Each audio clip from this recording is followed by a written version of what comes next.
Who are you? Have you ever really asked yourself that? The you deep down inside of yourself, the you that is driving this business empire forward. Who is that? Is the you that's on the outside that everyone else sees the same you that's on the inside? Are you showing up as your authentic self and using your story in everything that you do and showing up in a way where people feel like they can truly connect with you? The you that is running this empire, the you that is building this team, the you that is loving life and flourishing in life and business? Well, if you might need some help with some authenticity, then I encourage you to listen to this episode. I'm talking to Heather Cherry all about authenticity in copywriting and marketing and how to show up, identify yourself, and show up in the world in a way that makes sense for the authentic version of you. Let's take a listen and let's go. Welcome to the Flourishing Entrepreneur Podcast with Alea Harris. This is the place where you and your fellow empire-building entrepreneurs come to vanquish the burnout monster and boost your glow and cash flow with energy alignment techniques and tried and true marketing strategies. Since 7 figures won't get itself, hit that subscribe button and never miss out on your chance to skyrocket profits, tap into your intuition, and manifest your dreams. And now, your host, Powerhouse Story Brand Certified Guide, award-winning marketer, bioenergetic business coach, and Japanese whiskey lover, Alea Harris. You know, showing up as your authentic self is terrifying. I know I may seem to the average bear that it's like, oh yeah, Alea is how Alea is. She's just so authentic. It is, it's true, but it didn't just happen like this overnight. I was terrified. What would other people think of me? How would I move forward if the people that I was used to interacting with no longer wanted to interact with me when I was actually being me all the time? What does that look like for my life? What does that look like for my revenue streams? Oh my goodness, I'm gonna fail and live in a cardboard box. That's usually how my thought process works. It's true. I mean, it's not true. Ooh, Freudian slip. It is not true. But that's what I think, or what I thought, anyways, before I actually found the power in authenticity. Now that I'm my authentic self, whether you're hanging out with me in my living room, hanging out with me on this podcast, or hanging out with me and I'm speaking from a stage, I love it. People gravitate towards me. And the people that gravitate towards me are people I genuinely like because they are in alignment with who I am authentically. But I do understand that being your authentic self takes a step of courage first, a little bit of leap of faith. One of my favorite authors and the foremost expert on authenticity, Brene Brown, says vulnerability is our most accurate measurement of courage. And like I said, it takes courage to be authentic, but that means that you need to get vulnerable. You need to feel a little bit exposed. You need to feel like you are sharing with other people. Yes, you're still protecting yourself, but you need to get vulnerable. So then how do you do both? That sounds like an oxymoron, right? How do you protect yourself and be vulnerable at the same time? Well, my friends, you use the light. One of my really the only tool that I use when I'm in bioenergetic business coaching, when I'm doing meditation, when I'm doing spiritual coaching, when I'm running my business, when I'm trying to figure out my yearly plans or set my financial goals is the light. What is the light? You're like a flashlight, like a desk light? No. Not that kind of light. I'm talking about the highest, purest form of light from the universe. That light, asking for that light to surround, fill, and protect me for the highest good is how I know that I'm able to be vulnerable because I'm still protected. And I'm protected in a way that allows me to still be my authentic self. So no matter what comes my way, I can step out knowing I'm protected by the light. So every morning when I wake up, before I do meditation, before I interact with people, before I picked up my phone, before anything, I say, Father, Mother, God, I ask for the light. I ask for the highest, purest form of light to surround, fill, and protect me now for the highest good. And then I know and I'm settled in that fact that I truly am protected so then I can let my Alea flag fly, baby. I can be exactly who I am in that moment, transmitting kindness and love and light to everyone that I come in contact with, both physically and digitally. Being able to be vulnerable and saying, yes, this is who I am. This is my past. This is how I show up. These are my strengths. These are my weaknesses. Take it or leave it has allowed me the freedom to ditch all of the brain capacity that I was using to spend being someone who I wasn't, being the corporate version of Alea, being the right and ready version, being the perfect and the perfectionism version of Alea. None of those versions are real. And man, do I love myself so much more now that I've fully embraced everything within me. Now, is self love a journey? You better believe it. You better bet your buttons it is, because I don't really feel like you arrive at full self love and acceptance. But showing up as your authentic self, feeling protected by the light, feeling protected by love, will allow you to make that journey a little bit easier. Also, and you know I got a mantra for you. My mantra for this is I have the courage to be me. I have the courage to be me. Say it with me. I have the courage to be me. I have the courage to be me. Showing up courageously from a place of vulnerability, knowing you are protected and that your steps are going to lead you in the direction of your dreams and goals, allows you to do something that is kind of magical. It allows you to share you with me. And only you can share you. And with you, if you don't share you, you're robbing me of you. And I need to have that interaction with you to help me on my journey, to learn my lesson, to be a better person, a better entrepreneur, a better wife, a better daughter. All of those things are only helped if I'm truly working with you as the authentic version of yourself. So remember to have the courage to be you and step out and let your flag shine, baby, because all I ever want is for me to be me, for you to be you, and for us to spread love, light, and abundance to everyone.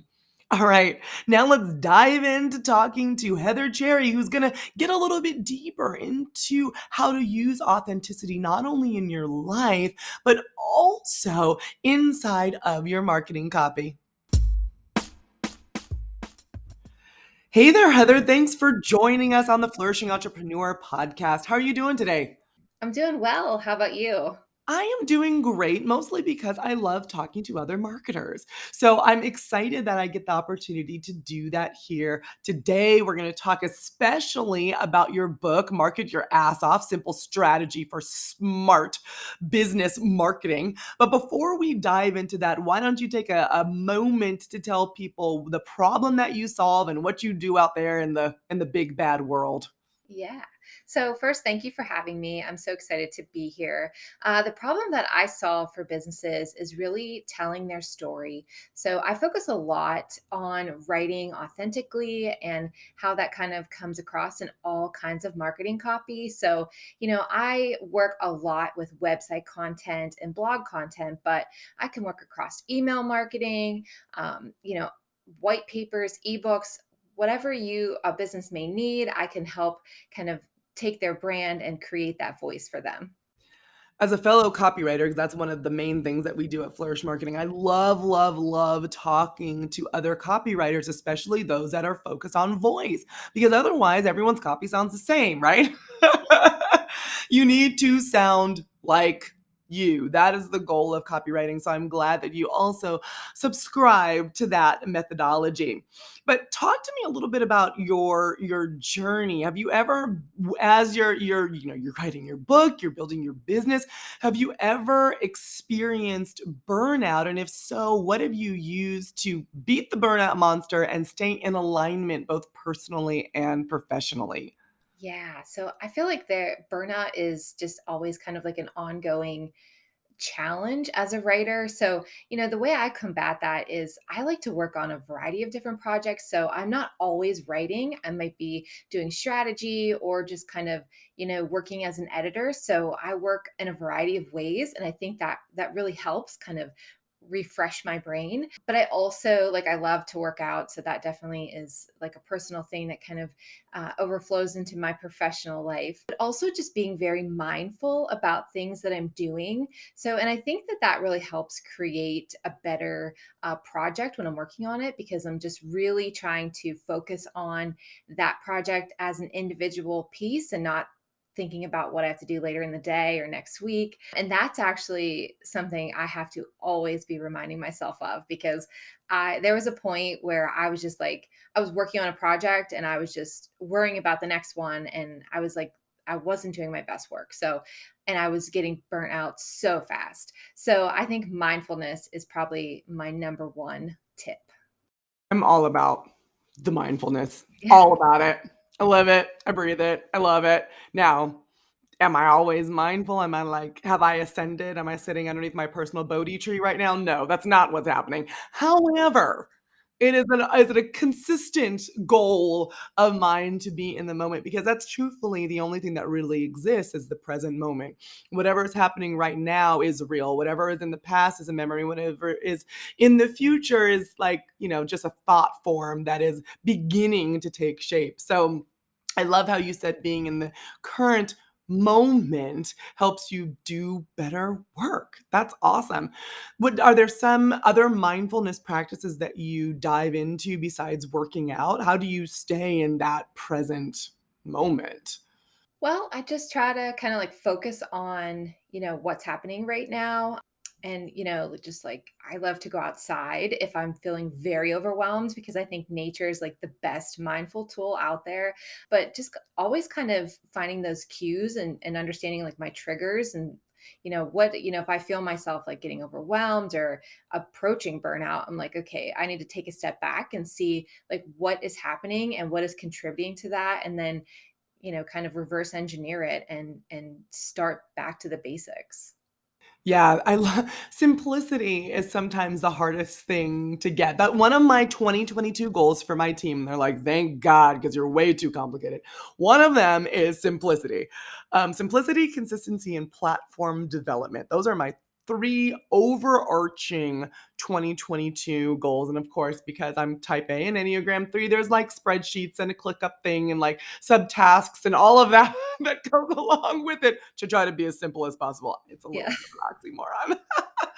But we're cutting services, we're trimming up, we're doing all those things because it's amazing when you allow your life and your business to get complicated, how easy it is to get pulled out of that present moment, out of finding the meaning in what you're doing right there in front of you. So I'm glad that you said that. And I felt a little convicted. I'm not gonna lie. I'm like, oh, she's talking directly to me. How does she know?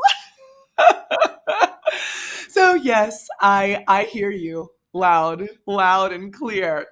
Now, I want to dive more deeply into this amazing book that you've written. Again, the title of the book is Market Your Ass Off: Simple Strategy for Smart Business Marketing. So, from that book, can you give me, and I'm taking copious notes, and our lovely empire building listeners 3 pro tips to help all of us scale our businesses while enjoying the journey?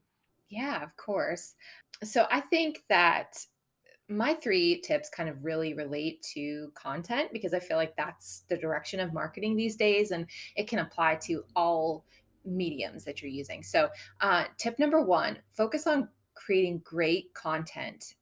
I always, I think that so long marketing was like sell, sell, sell. And, it still is because obviously we have to sell our products or we won't have businesses, right? But I love content that actually can kind of rest on its own and educates from that really high quality space. And I think that that allows brands to resonate better with their clientele. And it tells your brand story in such a different way than just like telling them about your business. So with great content comes great storytelling, right? So kind of that's my tip number 2 is focus on storytelling and all those aspects of fiction writing that you can apply to business writing. And I think I'm like a budding fiction writer too. So I've mastered, nonfiction writing, at least almost mastered, I guess you could say. We're never perfect, right? But so I'm teaching myself fiction, and it's so cool and it's so hard. But there's so many great things about fiction writing that can apply to business writing. And I think once we kind of focus on that and the storytelling aspects and how that applies to our great content, it becomes even more effective. And then I would say tip number 3 is just showing up authentically in your content. Sharing things that you're passionate about, that your business can be, like pseudo passionate about, right? Like, so it doesn't always have to be exactly, what your business serves and the need that it's, the problems that it solves, but that thinking of that customer and what do they care about even outside of your business and just showing up authentically for them. I think those are the best approaches. I love everything that's coming out of your mouth right now. So I I'm a StoryBrand certified guide, and so when you were talking about using the fiction, applying it to fact, right?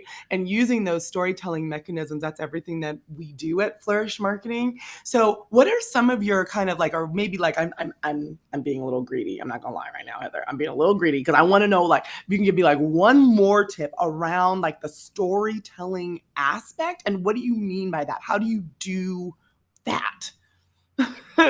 Applying that to marketing writing. I mean, do you mostly focus on like character development? Do you focus on like the flow when you're writing an email? Are you focusing on the journey? Are you focusing on negatives and positives and good and evil? Like what's a focus or one thing that people can take away and say, oh, I get it. That's what she means by focusing on using fiction to help write fact. Yeah, I love that. So for me, I that's such a hard question to answer because I feel like I come at it very differently depending on the project. So I think, to kind of decide how to approach it, just kind of what is the problem you're trying to solve with that content? And then how do you think that you're going to engage the reader most effectively? So a lot of the times in my marketing content, that starts with the problem, right? And I'm illustrating that and then like coming in with the solution. But yeah, it could be a variety of things. And of course it's going to be so different depending on your business. But I think if you're always kind of coming back to, the purpose and how that content is going to kind of solve that. And then, you know, what's going to grab them and be the most engaging method for that. Super helpful. Now people are like, well, even me, I'm like, oh, I get it. I'm picking up what you're putting down. So one of your tips was centered around authenticity. But often, especially if you're like newbie to authenticity, being and stepping fully out into yourself, you hit some rough patches in the beginning. So like for me, when I left my corporate job, or I was laid off, there was a restructuring, it wasn't a voluntary leaving, but it ended up being great. When I was lovingly asked to find other employment from my corporate job, I struggle to figure out, okay, now I have my own business and I can technically do and be and say whatever I want. What is that? I was so used to being in the corporate framework and what was acceptable and unacceptable that I had pushed myself, my true authentic self, like way down, down deep. Like I had to do some serious clearing and meditating and crystal work and talking and therapizing and all of that stuff to even do little things like to speak my truth or to wear my hair how I wanted to wear it or to wear bright pink lipstick and all of those things that might seem so small. But for me, when I was first stepping out, were so hard. Oh my God, so hard. So you speak about authenticity, writing about authenticity, but often you're energetically feeling kind of all over the place when you're first trying to be authentic.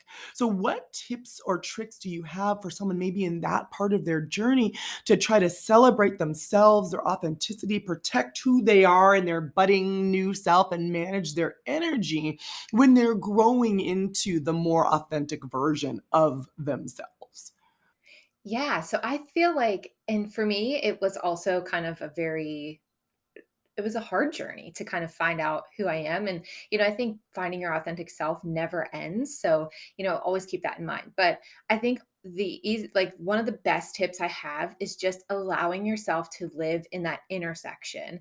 So, and for so long, I thought like, I was like, I need this linear path in my career. I need this linear path in my business.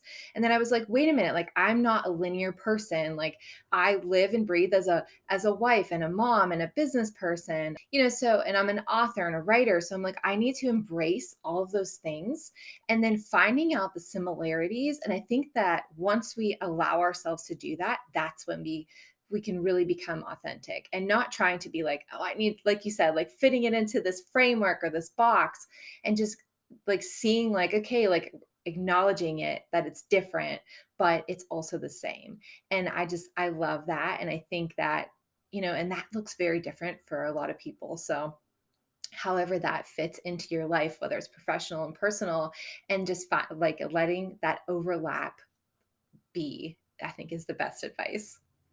I love what you said. You're like finding peace in the intersection. Often we're just trying to run that red light and get through to the other side and not be like, no, you're in the intersection right now. And that's a good place to be. Live in that and in that messy middle and in that place where things are colliding.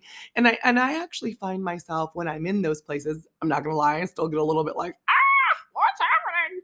But then I also am like, well, but this is where I have the ability to make change. I can make decisions. I can choose a new path. I can make magic happen here in the intersection and find maybe a piece of my authentic self that I didn't even know existed. So I love what you said about that. Thank you so much. Yes. But as let's say you're moving forward, you find your authentic self, you hear an author and all of those wonderful things, a Mhm. mom, a wife, all of those wonderful things that you said. But you're not new to this. You're true to this. You've been doing this for a while, Heather. Like you're not like, oh, I just picked up my new laptop last night and I'm gonna be a writer. Like that's not where we're at.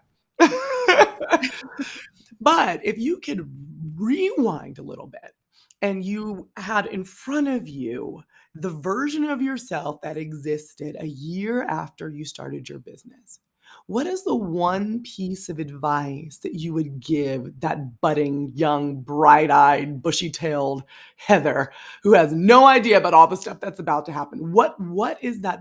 There's no magic bullet, but if you could narrow it down to one thing that would have been super helpful, what would you tell her? Yeah. So I would tell her first, Google what negative self talk is because I never really understood what that was. I thought it was just like you have to have this confidence. And, I didn't know what it was. So I would say, Google that.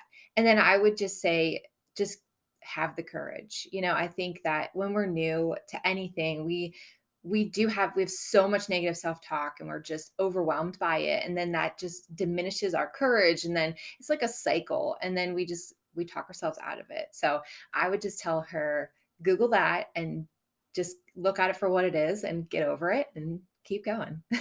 I love that. Get over it and Yeah. keep going. Girl, you got things to do.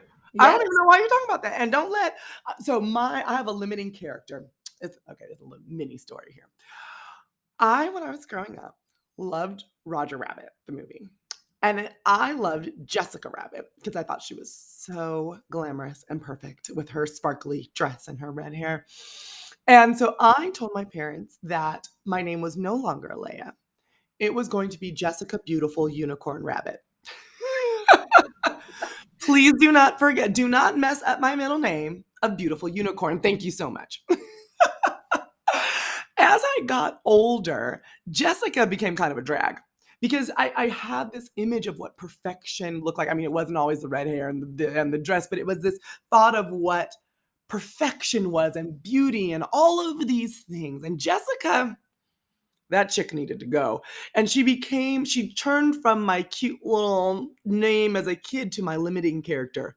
And my self talk person was named Jessica, my limiting character person. And I was like, look, Trick, you and I are gonna have to divorce. And by naming her and really visualizing what she looked like, I found myself able to better divorce my Alea-ness from the Jessica-ness.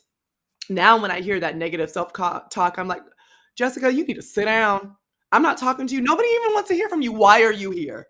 No one invited you. You are not on the group me text. Like, you're not even supposed to be here, Jessica. Sit on down in the back. And I'm glad that you said that because for a long time, Jessica fueled my imposter syndrome. She was driving the imposter syndrome train off the tracks. It was just like crashing. And now I feel much more in control. And you're right. I wish I would have told young Leia, first of all, Jessica Rabbit ain't all that. And second of all, you can be more dynamic and then perfection. Perfection doesn't lead you into the intersection. It doesn't allow you to have that messy middle. So I'm so glad that you said that. Before we leave, we have our very last question. It's our journal prompt question. And the journal prompt question is designed for you, listener out there, to respond to it on your own. And Heather is going to be our first victim, I mean volunteer, to answer it for you, to give you some inspiration. So are you ready to answer your journal prompt question, Heather?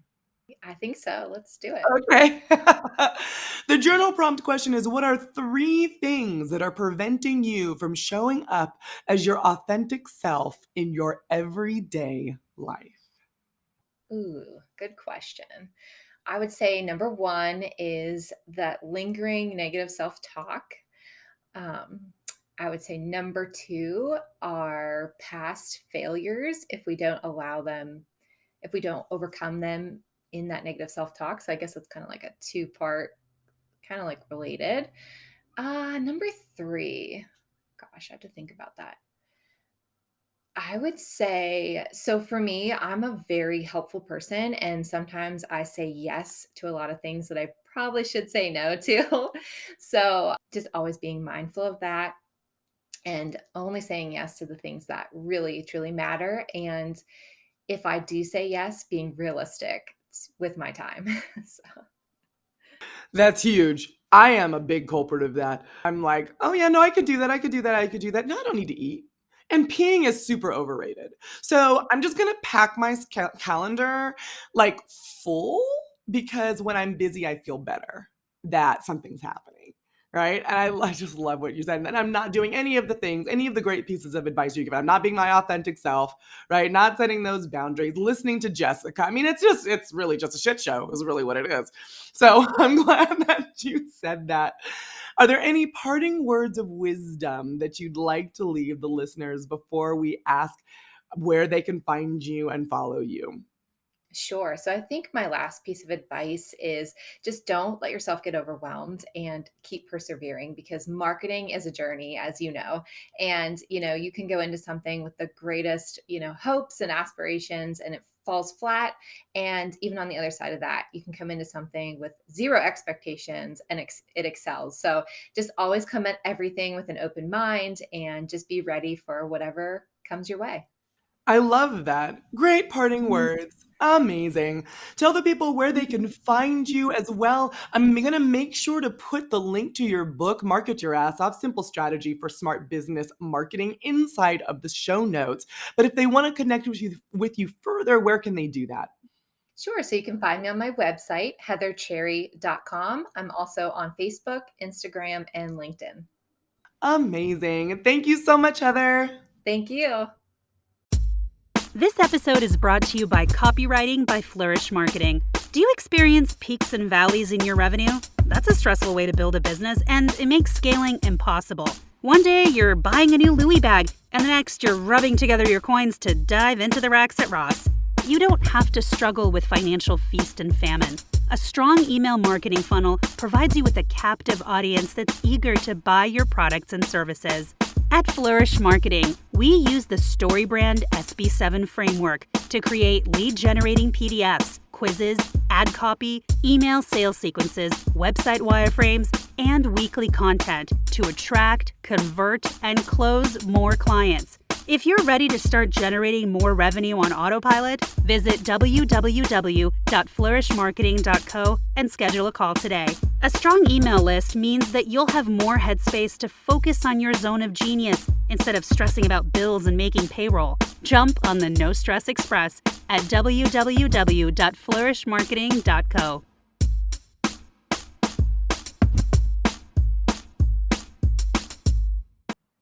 I loved talking to Heather. Wasn't it great to be reminded that when you are mindful and focused and living in the present moment, you do your best work? She reiterated words like focus and authenticity over and over and over. And as a successful copywriter, as an author, it's amazing to see how those two things have led her to be successful. I also loved how she talked about allowing yourself to live and find peace in the intersection, in the messy middle, and that stuff that we usually like to avoid. That's when our change happens. That's when our victory happens. That's when our breakthrough happens. That's when life happens. Life has the opportunity to change, to improve, to get better in the intersection.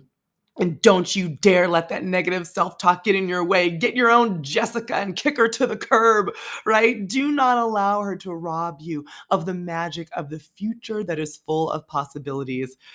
If you are looking for more recalibration strategies, if you're looking for more assistance in finding that authentic version of yourself, I encourage you to go to www.flourishmarketing.co/recalibrate so you can get some of those juicy recalibration strategies, find the true version of you, and to step out in your life and your business as your authentic self. Thank you again for listening to this episode of the Flourishing Entrepreneur Podcast with Alea Harris. See us here every Wednesday, and be sure to subscribe and leave that good old 5-star review. All right, bye for now. Thank you for listening to this episode of the Flourishing Entrepreneur Podcast with Alea Harris. Dive into the show notes at www.flourishmarketing.co/podcast and connect with Alea at Flourishing Entrepreneur on Instagram. Vibing with what you hear? Leave a 5-star review to spread the love, and be sure to click subscribe. From the entire Flourish Marketing team, we wish you love, light, and abundance. See you next time.